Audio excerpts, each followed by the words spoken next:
Hello friends, welcome to pharma today channel.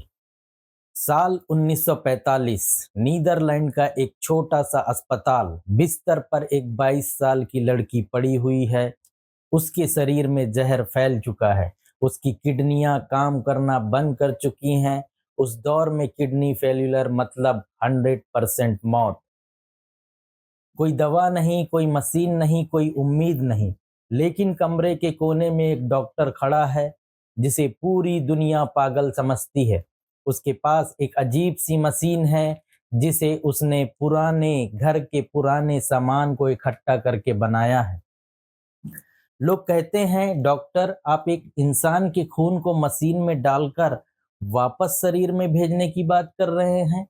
यह विज्ञान नहीं, हत्या है। लेकिन वह डॉक्टर जानता था कि अगर आज उसने रिस्क नहीं लिया तो ये लड़की मर जाएगी। आज के वीडियो में हम जानेंगे उस पागल जीनियस डॉक्टर डॉक्टर विलेम कोल्फ के बारे में, जिन्होंने कबाड़ से दुनिया की पहली आर्टिफिशियल किडनी बनाई और मौत के मुंह से जीवन को छीन लाए। इंटरनेशनल सोसाइटी ऑफ नेफ्रोलॉजी की माने तो पूरी दुनिया में 850 मिलियन से ज़्यादा लोगों को कोई ना कोई किडनी डिजीज है, जिनमें से 5.3 से लेकर 10.5 मिलियन लोगों को डायलिसिस या ट्रांसप्लांटेशन की जरूरत होती है।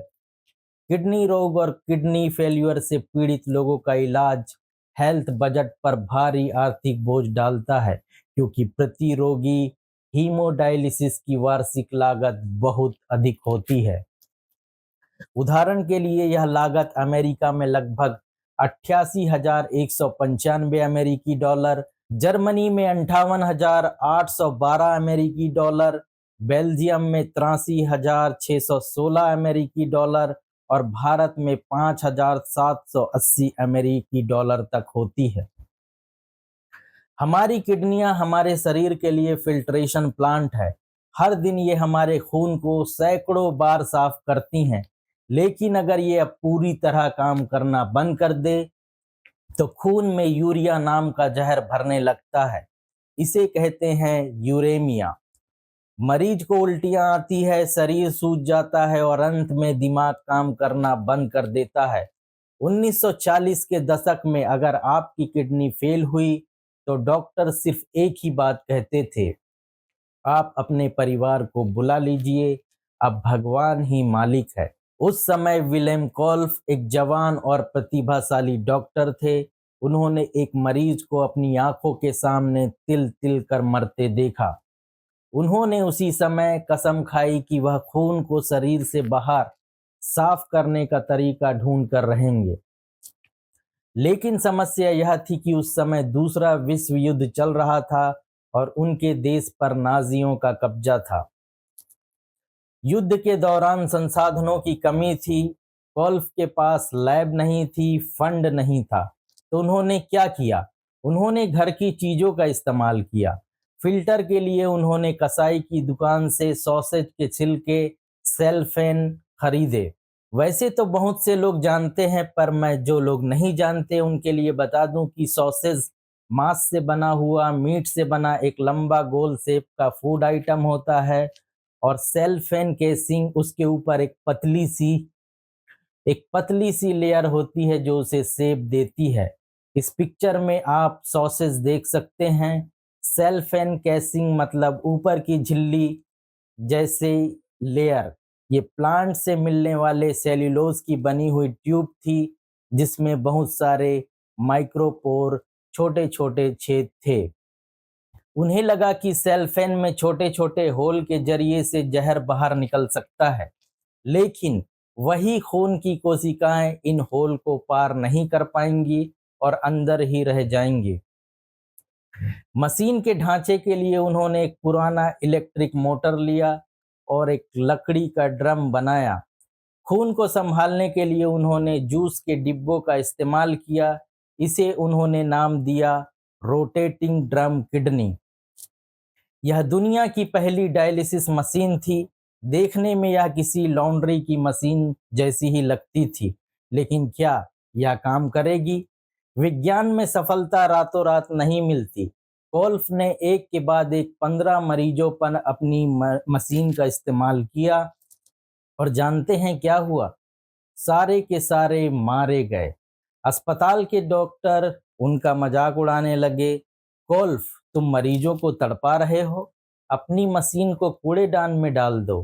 कोल्फ खुद टूट चुके थे, उन्हें लगा था कि शायद वे गलत हैं। फिर आई सोफिया स्चेफस्टाइड। वह 67 साल की थी और नाजियों के साथ काम करने के आरोप में जेल में थी। उसकी किडनी फेल हो चुकी थी, वह कोमा में थी। कोल्फ ने फैसला किया, यह आखिरी कोशिश होगी। 11 घंटे तक उस महिला का खून उस अजीब सी मशीन में घूमता रहा। धीरे धीरे मशीन के अंदर का साफ घोल पीला पड़ने लगा। इसका मतलब था कि खून से जहर बाहर निकल रहा था। अगले दिन सोफिया ने अपनी आंखें खोली। उसने कोल्फ से पूछा, क्या मैं अभी जिंदा हूँ? वह महिला न सिर्फ जिंदा थी बल्कि वह पूरी तरह ठीक हो गई थी। इस तरह इतिहास रच दिया गया था। डॉक्टर विलियम जे कोल्फ को उनकी इस महान खोज के लिए आमतौर पर डायलिसिस का फादर माना जाता है। तो ये मशीन काम कैसे करती थी, ये हम आपको बताएंगे। उसके पहले देखते हैं कि क्या विलियम कोल्फ से पहले भी डायलिसिस मशीन बनाने की कोशिश की गई थी। तो इसका जवाब है हाँ, की गई थी। डायलिसिस का इतिहास थॉमस ग्राहम से शुरू होता है, जो यूनिवर्सिटी कॉलेज लंदन में रसायन विज्ञान के प्रोफेसर थे। 1846 से 1861 के बीच उन्होंने गैस और ऑस्मोटिक फ्लूइड्स के डिफ्यूजन की प्रकृति पर कई शोध पत्र प्रकाशित किए।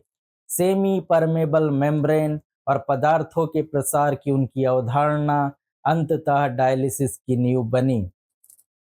डायलिसिस का पहला विवरण 1913 में डॉक्टर जॉन एबल और उनके सहयोगियों द्वारा प्रकाशित किया गया था।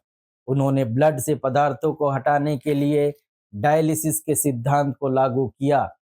1915 में उनका डायलाइजर वीवी डिफ्यूजन उपकरण कहलाया, जिसमें कांच के सिलेंडर में कोलेडियन झिल्ली की 16 नलियां थी, जिनसे होकर एंटीकोगुलेट डायलिसिस के लिए एंटीकोगुलेट ब्लड गुजरता था। यह उपकरण मुख्यतः कुत्तों में उपयोग किया गया और इसे कृत्रिम किडनी नाम दिया गया।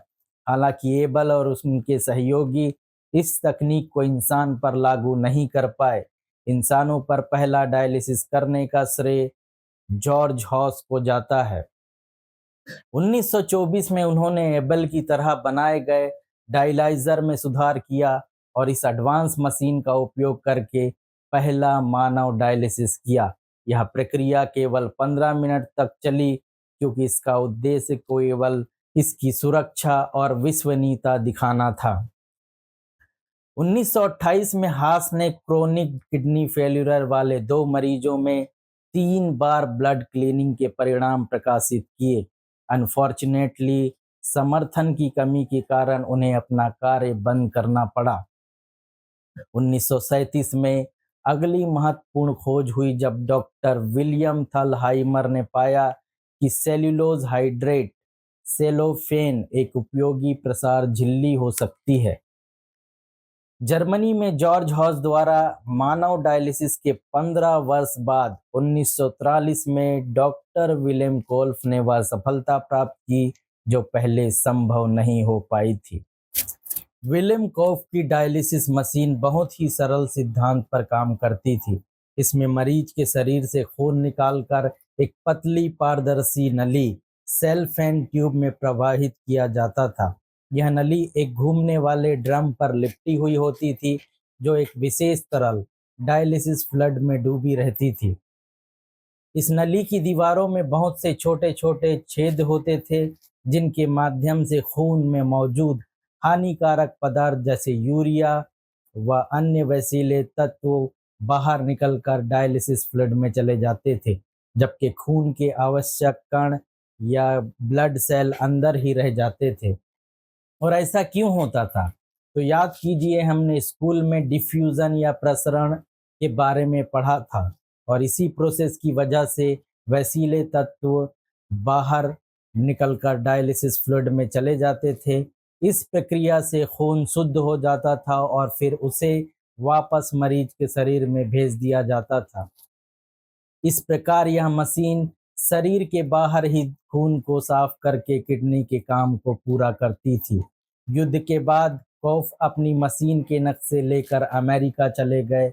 1950 में बोस्टन के डॉक्टरों ने उनकी इस मशीन को और बेहतर बनाया। अब यह किडनी मशीन अस्पतालों में आधिकारिक रूप से इस्तेमाल होने लगी, लेकिन एक नई समस्या खड़ी हो गई। मशीन कम थी, मरीज हजार थे। अब यह फैसला कौन करेगा कि कौन जिएगा और कौन मरेगा?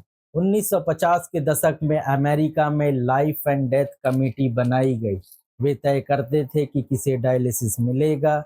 अगर आप समाज के लिए उपयोगी हैं तो आपको मशीन मिलेगी, अगर नहीं तो आपको मरने के लिए छोड़ दिया जाएगा। यह मेडिकल इतिहास का सबसे विवादास्पद दौर था। आज दुनिया भर में लाखों लोग डायलिसिस की वजह से जिंदा है। डॉक्टर विलियम कोल्फ को कृत्रिम अंगों का पिता भी कहा जाता है। उन्होंने सिर्फ किडनी ही नहीं बल्कि दुनिया का पहला आर्टिफिशियल हार्ट बनाने में भी मदद की। दिलचस्प बात यह है कि कोल्फ ने कभी भी अपनी डायलिसिस मशीन का पेटेंट नहीं कराया। उन्होंने कहा, यह मानवता के लिए है, पैसे के लिए नहीं। 1950 की वह मशीन जो लकड़ी और कबाड़ से बनी थी, आज अरबों डॉलर की इंडस्ट्री बन चुकी है। लेकिन असली सवाल यह है, क्या हम आज भी उन लोगों की जान बचा पा रहे हैं जिन्हें इसकी सबसे बड़ी ज़रूरत है? डॉक्टर कोल्फ की कहानी हमें सिखाती है कि महान आविष्कार महंगे लैब्स में नहीं, बल्कि एक जिद्दी दिमाग, मरते हुए इंसान को बचाने के लिए जज्बे से पैदा होती है। अगर आपको यह कहानी या जानकारी अच्छी लगी तो वीडियो को लाइक करें, कमेंट में बताएं कि आप डॉक्टर कोल्फ के बारे में पहले जानते थे, और अगर आप चाहते हैं कि हम दुनिया के पहले हार्ट ट्रांसप्लांटेशन की कहानी भी बताएं तो नीचे कमेंट करें हार्ट। इतिहास के ऐसे अनसुने मेडिकल कहानियों के लिए हमारे चैनल को सब्सक्राइब करें। मिलते हैं अगले वीडियो में। जय हिंद।